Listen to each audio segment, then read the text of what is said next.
Halo, selamat malam. Perkenalkan, nama saya Yunif Linus Galak Mahabin.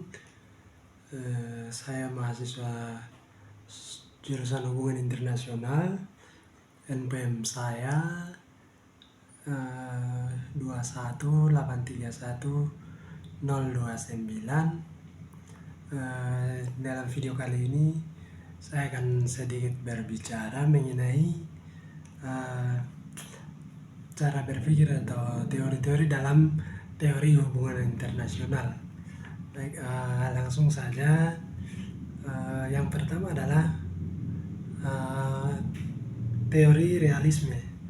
Jadi realisme sendiri merupakan teori dalam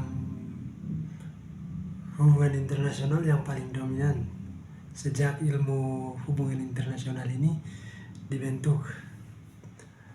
Teori ini bergantung pada tradisi atau pemikiran lama yang mencakup tokoh-tokoh seperti Thucydides, Machiavelli, dan yang paling kita kenal itu adalah Thomas Hobbes. Realisme awal dapat dilihat sebagai reaksi terhadap pemikiran idealis pada masa antar perang oleh kaum realis pada waktu itu beranggapan bahwa pecahnya perang dunia kedua itu dianggap sebagai bukti kelemahan pemikiran idealis pada sebelumnya. Kemudian ada beberapa prinsip pemikiran realis yang modern. Prinsip-prinsip utama dari teori ini ada 3. Yang pertama adalah statisme,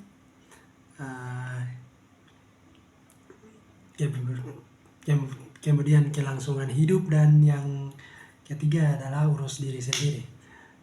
Saya perlu menjelaskan sedikit tentang ketiga ini. Yang pertama tentang statisme. Statisme ini realisme percaya bahwa negara-negara atau bangsa adalah aktor utama dalam politik internasional.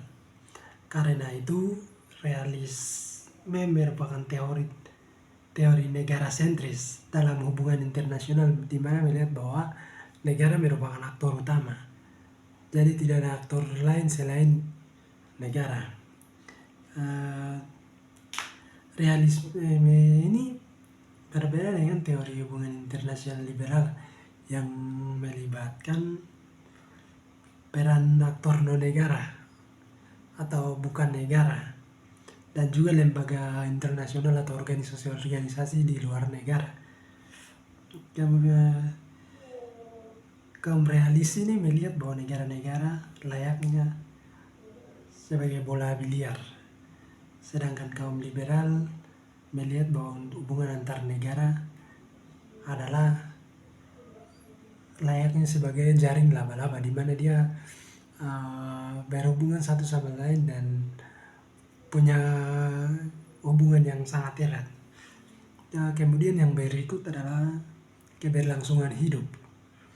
Keberlangsungan hidup ini maksudnya adalah kaum realis percaya bahwa sistem internasional diatur oleh anarki. Artinya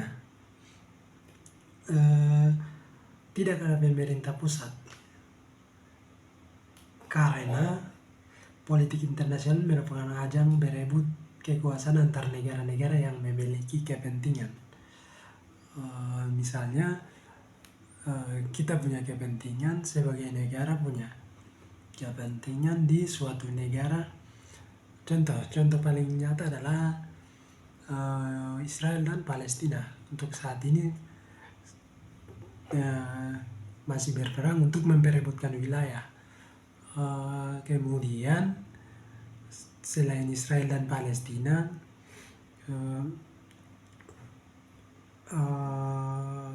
Rusia dan Ukraina juga memperebutkan wilayah sebagai suatu kepentingan.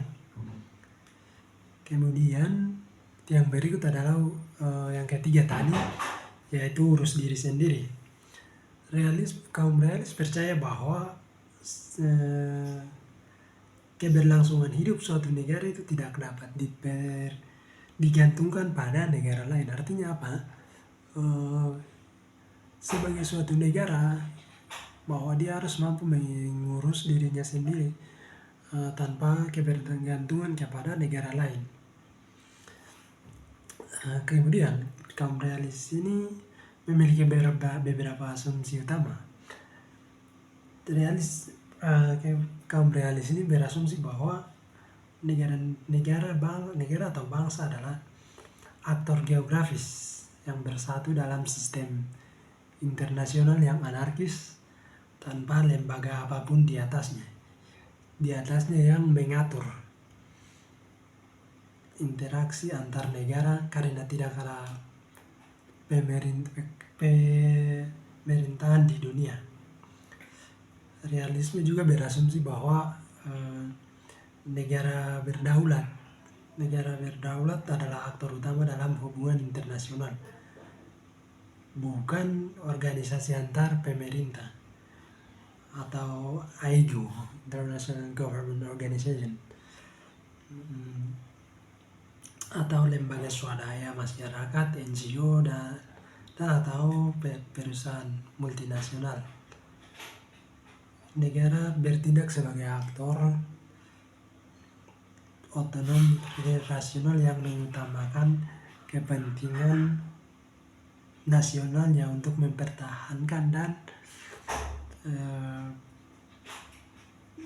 dan menjamin keamanan negaranya sendiri, baik itu kedaulatan dan keberlangsungan hidup bernegaranya.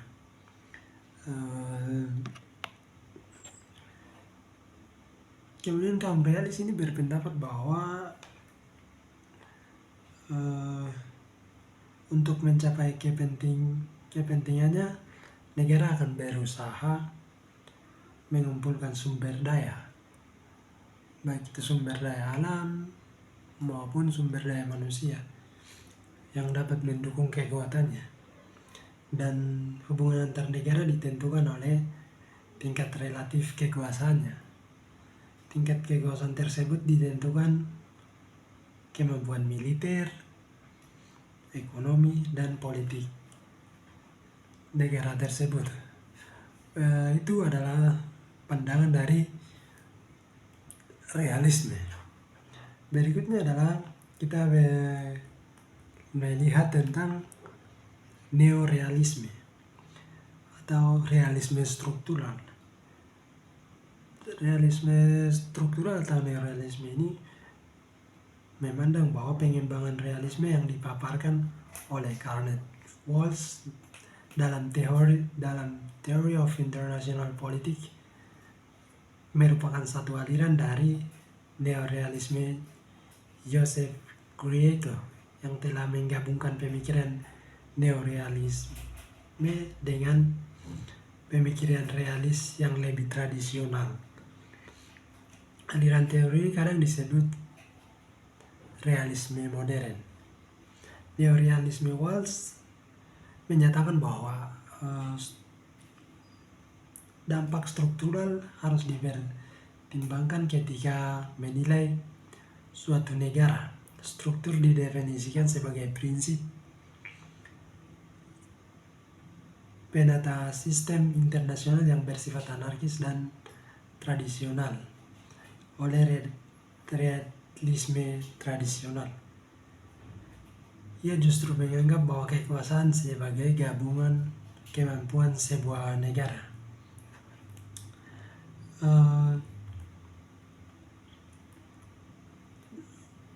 Pendahulu dari teori hubungan internasional adalah idealisme.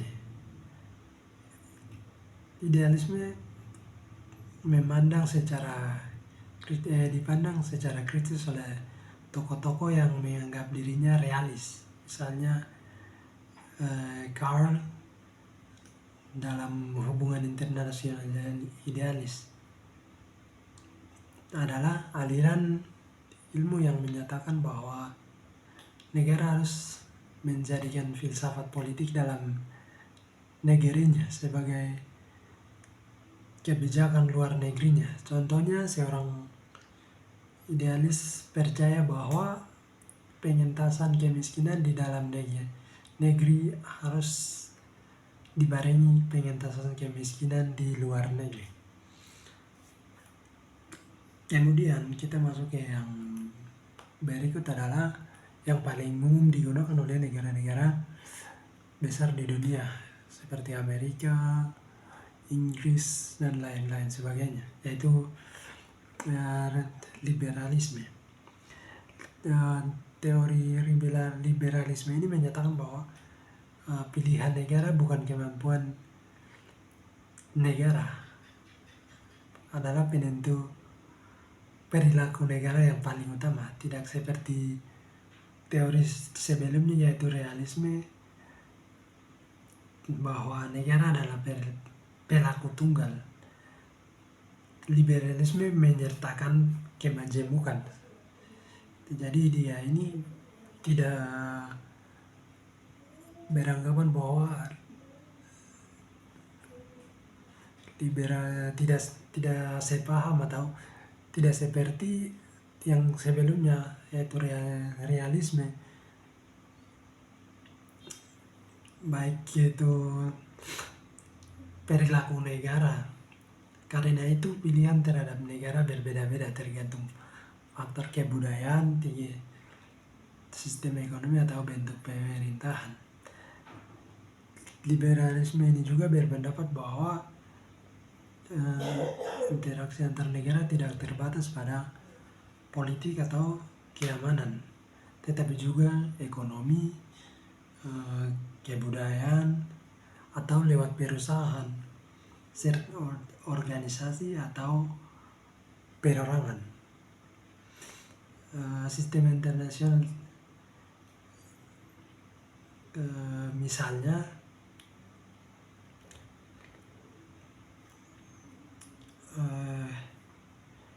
misalnya kalau liberalisme ini dia lebih menekankan bahwa setiap negara, individu dan lain sebagainya itu punya kebebasan.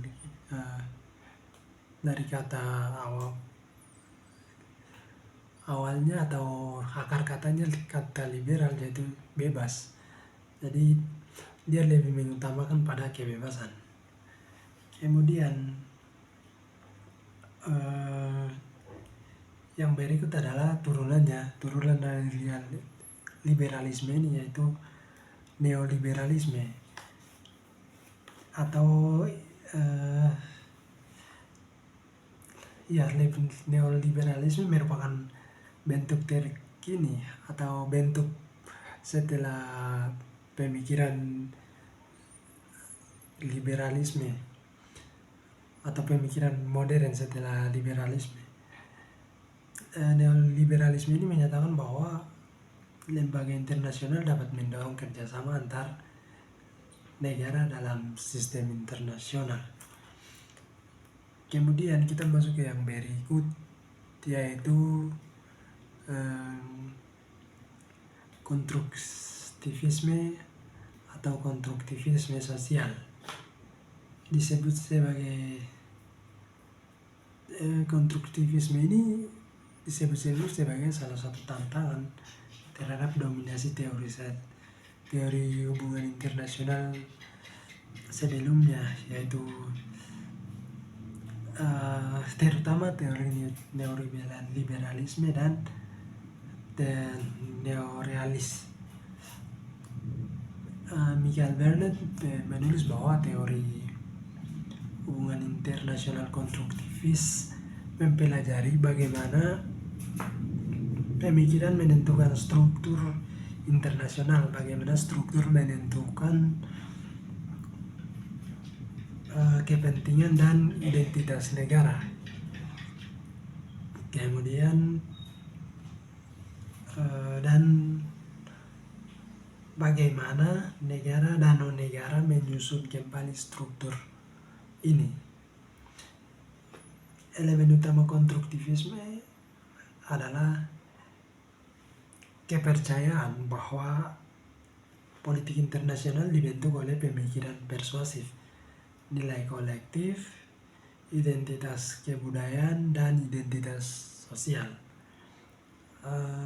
Ini adalah hal-hal penting yang mendasari pemikiran-pemikiran teori konstruktivisme.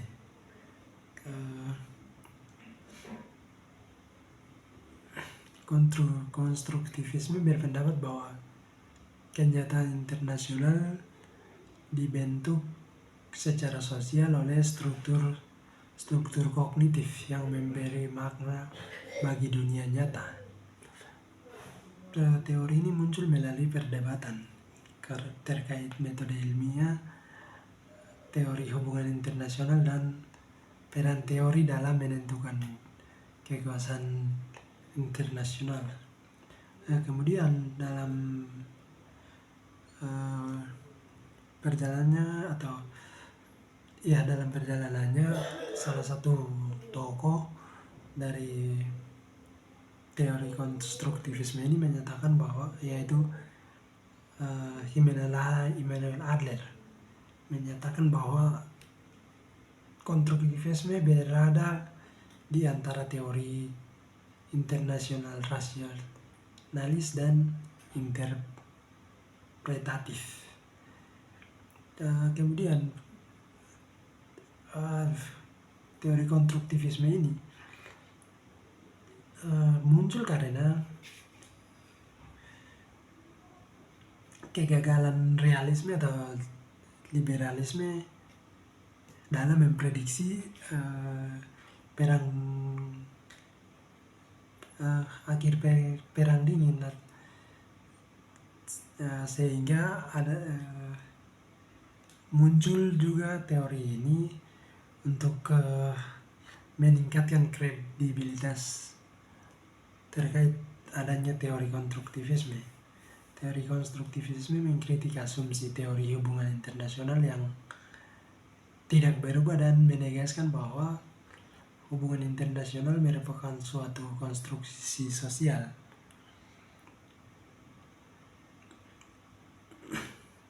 Konstruktivisme adalah teori yang kritis terhadap dasar ontologis teori hubungan internasional, yaitu rasionalis.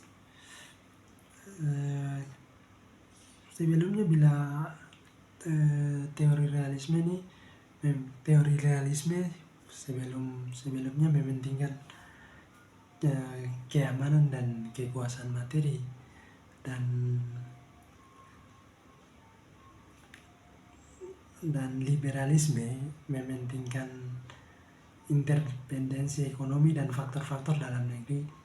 Berbeda dengan teori konstruktivisme. Teori konstruktivisme ini lebih mementingkan peran pemikiran dalam membentuk sistem internasional. Sebenarnya itu ada kemungkinan tumpang tindih antara konstruktivisme dengan realisme atau liberalisme. Namun ketiganya tetap terpisah.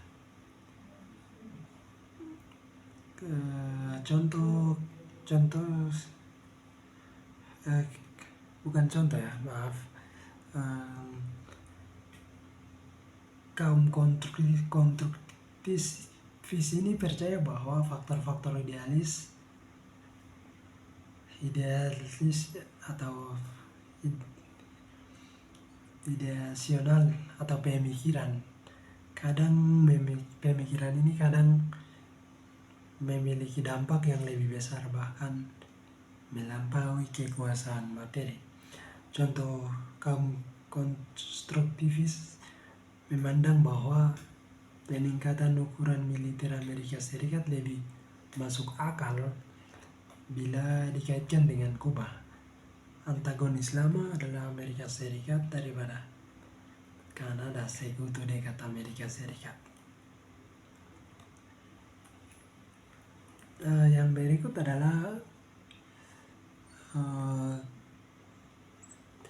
teori hubungan internasional Marxis dan juga neo-Marxis. Teori Marxis dan neo-Marxis ini merupakan pengikut dari salah satu tokoh besar asal Jerman, yaitu filsuf juga, yaitu Karl Marx. Teori ini merupakan paradigma struktural yang menolak pandangan konflik negara atau kerjasama versi realis atau liberal dan berfokus pada aspek ekonomi dan materialnya. Pendekatan Marxis ini mengambil sikap materialisme sejarah dan berasumsi bahwa masalah ekonomi merupakan masalah yang paling utama. Pendekatan Marxis menjadikan kenaikan kelas sosial sebagai fokus studinya. Kaum Marxis ini memandang bahwa sistem internasional sebagai sistem kapitalis yang terpadu. Kapital sendiri merupakan yang pemodal, ya, yang punya modal dan juga yang tidak punya modal. Mereka ini berusaha mengejar akumulasi modal. Subsidi hubungan internasional Marxis adalah studi keamanan kritis.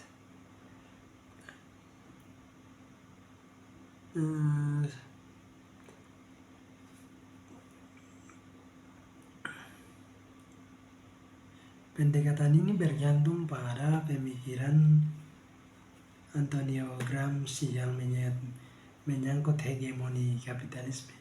Pendekatan Marxis ini juga menjadikan inspirasi para teoriwan kritis seperti Robert W. Cox yang berpendapat bahwa teori